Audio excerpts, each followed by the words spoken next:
Saat ini, kemunculan Mo Yunxiao langsung menarik perhatian banyak orang berkuasa. Karena sikap Mo Yunxiao selanjutnya kemungkinan besar mewakili sikap Istana Tuan Kota terhadap mereka berdua. Apakah itu membunuh?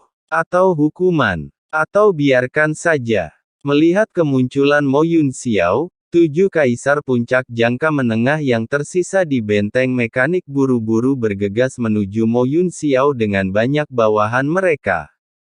Mereka membungkuk dengan hormat dan berkata, "Kami telah bertemu Tuan Mo Yunxiao." Istilah kaisar puncak, tetapi di depan Mo Yunxiao, semua orang bertindak seolah-olah mereka memberi penghormatan kepada tuan mereka. Bagaimanapun, keturunan langsung dari keluarga Mo Yun dapat memobilisasi sumber daya yang tak terhitung jumlahnya dan orang-orang berkuasa di kota. Dibandingkan dengan mereka, para jenderal di bawah istana penguasa kota seperti Meng Tuo dan Wan Fangling, status mereka 10 kali lipat, lebih dari 100 kali lebih tinggi.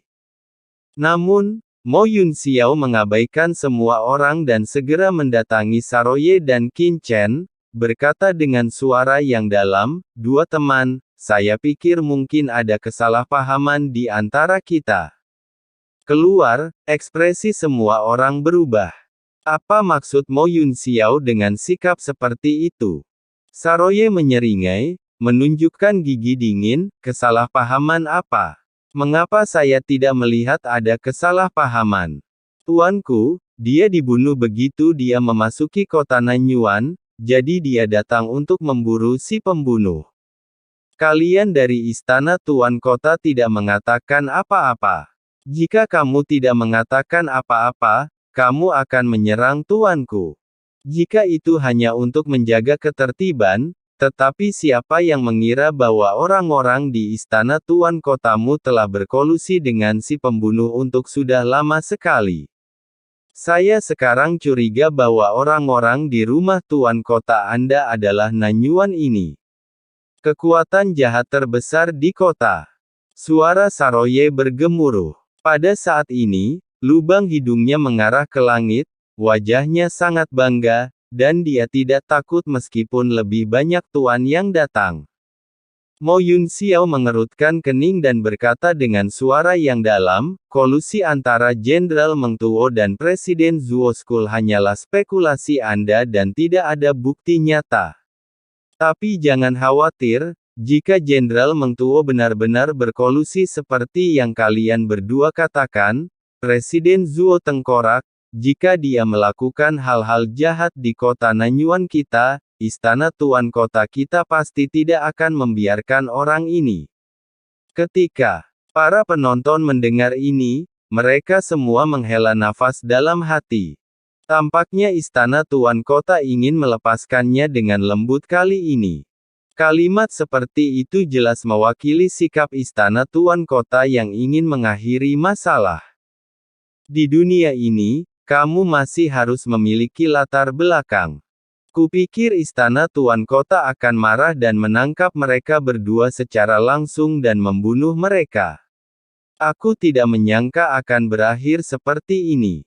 Pemenggalan kepala kedua orang ini, kamu belum pernah mendengarnya sebelumnya. Apakah kamu di sini? Yeroza ini adalah keturunan langsung dari klan Komodo. Jika kamu membunuhnya, kota Nanyuan akan menanggung murka klan Komodo. Apakah kamu berani mengatakan sebaliknya? Apakah itu layak? Dunia ini terlalu realistis, dan kenyataannya mengerikan. Para pengamat punya idenya sendiri, tetapi Meng Tuo, yang tertangkap di telapak tangan Qin Chen, benar-benar panik. "Tuan Mo Yunxiao, saya tidak berkolusi dengan Presiden Zuo School. Saya salah paham, ini benar-benar kesalahpahaman." Jenderal Meng Tuo kehilangan hatinya ketika kaisar dan budidayanya jatuh bawahan tidak bersalah. Tidak bersalah. Qin Chen mencibir, mengangkat tangan besarnya, dan menghancurkannya dengan telapak tangan. Dengan keras, tubuh Jenderal Mento roboh di tempat, hanya menyisakan satu jiwa. Tidak. Jiwa ini penuh dengan kepanikan. Qin Chen mengarahkan jarinya, dan dengan dengungan, secerca ingatan jiwanya terekstraksi. Dalam ingatan itu, adegan transaksi dengan Presiden Zuo School muncul secara samar-samar. Selain itu, jiwa Jenderal Meng Tuo juga menampakkan jejak dosa. Aura dosa ini sangat melimpah dan terlihat jelas di hadapan semua orang. Seperti yang kalian semua lihat, ini adalah gambar Meng Tuo yang berkolusi dengan Presiden Zuo School. Selain itu, aura dosa ini juga dimanifestasikan oleh perbuatan jahatnya di kota Nanyuan selama bertahun-tahun. Jalan dosa. Qin Chen ini benar-benar dapat mewujudkan aura dosa dalam diri orang lain. Metode macam apa ini? Juga, orang ini sebenarnya dapat mengekstrak jejak ingatan jiwa Jenderal Meng Tuo. Meng Tuo ini meskipun sang jenderal hati hancur dan wilayahnya telah jatuh ke kaisar awal, jiwa kaisar terintegrasi dengan jalan besar dan utuh. Umumnya, bahkan kaisar kemudian tidak dapat mengekstrak ingatannya. Kultivasi macam apa Qin Chen ini? Semuanya. Tidak peduli metode apa yang digunakan Qin Chen, semua orang yang hadir terkejut dan berubah warna karena ngeri. Tuan Mo Yun Xiao, selamatkan aku. Ingatan jiwanya terekstraksi, dan jiwa Meng Tuo terus berputar, berjuang dalam kesakitan, dan memohon belas kasihan. Ekspresi Mo Yun Xiao berubah dan dia berkata dengan tergesa-gesa, "Yang mulia, tolong hentikan. Jenderal Mento berada di bawah komando Tuan Kota saya. Bahkan jika dia melanggar hukum, dia harus dihukum oleh istana Tuan Kota saya. Tolong kembalikan jiwanya kepada saya, Tuan Kotaku. Pemerintah pasti akan memberi Anda penjelasan. Apakah pemerintah Tuan Kota akan menghukum mati dia?" Mo Yun Xiao berkata dengan tergesa-gesa, "Jika setelah penyelidikan kami, ditemukan bahwa Jenderal Meng Tuo berada di balik segala sesuatu di masyarakat tengkorak dan tulang, maka istana Tuan Kota saya pasti akan mempertimbangkannya, dan bahkan jika dia tidak mati kali ini, dia pasti akan melakukannya, berada di bawah pengaruh penguasa kotaku. Hukuman berat dari pemerintah. Sudahkah Anda mempertimbangkannya?" Dia sudah memahami sikap istana Tuan Kota. Ini untuk mencoba membebaskan Monto. Namun, memikirkan hal itu adalah hal yang wajar. Bagaimanapun, rumah Tuan Kota masih membutuhkan wajah. Selama dia menyerahkan Mento, bahkan jika Mento ini benar-benar bersalah atas kejahatan keji, rumah Tuan Kota tidak akan menghukum mati dia dalam keadaan apapun rumah Tuan Kota memperlihatkan wajahnya. Selain itu, apakah istana Tuan Kota benar-benar tidak menyadari apa yang telah dilakukan Mento selama bertahun-tahun? Selamatkan hidupmu, selamatkan hidupmu. Pada saat ini, Meng Tuo memandang Qin Chen dengan ngeri. Menyelamatkan hidupmu. Qin Chen mencibir, "Jika aku mengampunimu, bagaimana dengan orang-orang yang tidak bersalah itu? Siapa yang bisa menyelamatkan nyawa mereka?" Begitu dia selesai berbicara, aura jalan besar yang tak terlihat tiba-tiba keluar dari tangan Qin Chen. Tidak. Meng Tuo tampak ngeri dan mengeluarkan raungan yang melengking. Dia membakar jiwanya untuk melarikan diri dari tangan Qin Chen, tapi tidak ada gunanya. Jiwanya seperti segenggam debu, musnah di tangan Qin Chen, dan langsung masuk di antaranya, semuanya menjadi abu dan asap. "Kamu," murid Mo Yun Xiao menyusut, memperlihatkan ekspresi marah. Di depannya, Qin Chen tidak memberikan wajah apapun kepada istana Tuan Kotanya, dia benar-benar membunuh Meng Tuo tepat di depannya. Hati Mo Yun Xiao dipenuhi dengan kemarahan yang tak ada habisnya. Faktanya, ketika dia pertama kali berbicara dengan penguasa kota, dia tidak memiliki permusuhan yang kuat terhadap Qin Chen. Tapi sekarang, dia sangat marah. Jika dia memiliki kekuatan, dia ingin membunuh Qin Chen langsung di sini.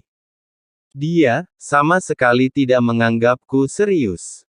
Kenapa? Dia tidak menganggapku, keturunan langsung dari keluarga Mo Yun, sebagai pertimbangan. Pada saat ini, Mo Yun Xiao dipenuhi dengan niat membunuh. Tapi Qin Chen dan Saroye sama-sama sangat tenang. Adapun penonton lain di samping, jantung mereka berdebar kencang dan mereka tidak bisa tenang. Benar-benar terbunuh. Komandan Istana Tuan Kota terbunuh seperti ini. Penguasa Paviliun Wangu, Manajer Umum Paviliun Tianwei, Manajer Paviliun Wangu, Penatua Kailu dari Tanah Suci Taiyi, dan tak terhitung banyaknya pembangkit tenaga listrik top yang hadir menahan napas. 7 kaisar puncak jangka menengah lainnya di belakang Mo Yun Xiao juga gemetar. Qin Chen ini terlalu sombong. Bunuh dia seperti yang dia katakan, tanpa memberikan wajah apapun kepada Istana Tuan Kota. Kali ini, wajah Istana Tuan Kota telah sepenuhnya musnah. Banyak kekuatan di kota Nanyuan, sambil menonton dalam diam, dia buru-buru mengirim pesan ke bos teratas di belakangnya. Hati mereka bergetar, tetapi Qin Chen menangkap orang lain di tangannya. Istana penguasa kota yang memimpin Wan Fangling benar-benar panik. Melihat kematian rekan Jenderal Meng Tuo, Wan Fangling merasakan firasat kematian mendekat.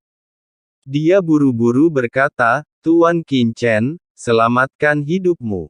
Saya tidak berkolusi dengan Presiden Zhuo School. Selama Anda mengampuni saya, semuanya akan baik-baik saja, baiklah."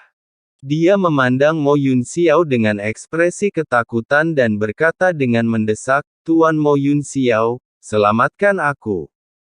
Mo Yun Xiao menekan kemarahan di dalam hatinya, menatap Qin Chen, dan berkata dengan suara yang dalam, "Yang mulia, jangan beritahu saya. Apakah Komandan Wan Fang ini berkolusi dengan Presiden Zhuo Shou?" Tidak sama sekali. Semua orang terkejut, bagaimana Qin Chen bisa begitu terus terang. Mo Yun Xiao menarik napas dalam-dalam dan berkata, "Karena tidak ada kolusi antara Komandan Wan Fangling dan Presiden Zhuo School, mengapa Anda belum melepaskannya?" Qin Chen melirik ke arah Wan Fangling, dan hati serta kantong empedunya ada terbelah saat melihatnya, tidak takut untuk buang air kecil di sini, dan mendengarkan Qin Chen dengan tenang berkata, "Anda ingin saya melepaskannya, tetapi ketika saya melakukan pekerjaan sopan untuk masyarakat kota Nanyuan, orang ini menghentikan saya, dan terlebih lagi dia ingin membunuhku di sini. Jika aku tidak mempunyai kekuatan, aku pasti sudah lama mati di sini."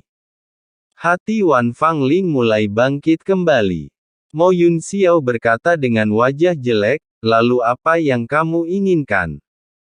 1 juta kaisar kristal, yah, aku sedikit takut dengan serangan diam-diam oleh pemimpin-pemimpin Wan Fang sebelumnya, dan aku harus menderita kehilangan mental 1 juta kaisar kristal, juta kristal kaisar. Bukankah itu berlebihan?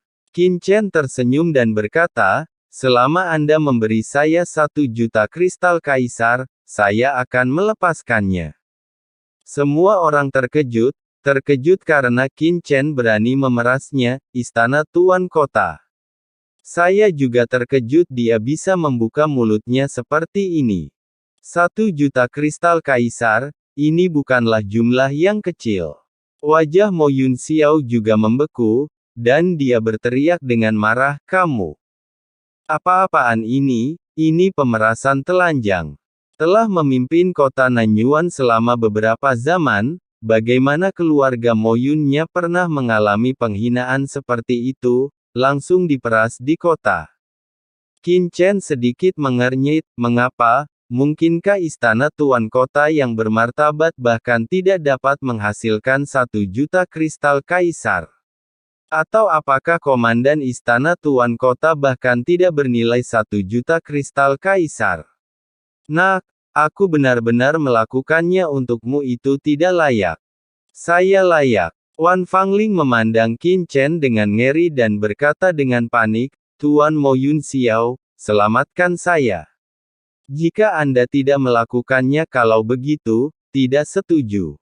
Tidak ada yang bisa kita lakukan, Jerosa. Qin Chen mengangkat Wan Fangling dan berteriak kepada Saroye. Mata Saroye berbinar, dan dia segera menoleh, mulutnya sedikit terbuka, dan terlihat air liur menetes dari sudut mulutnya.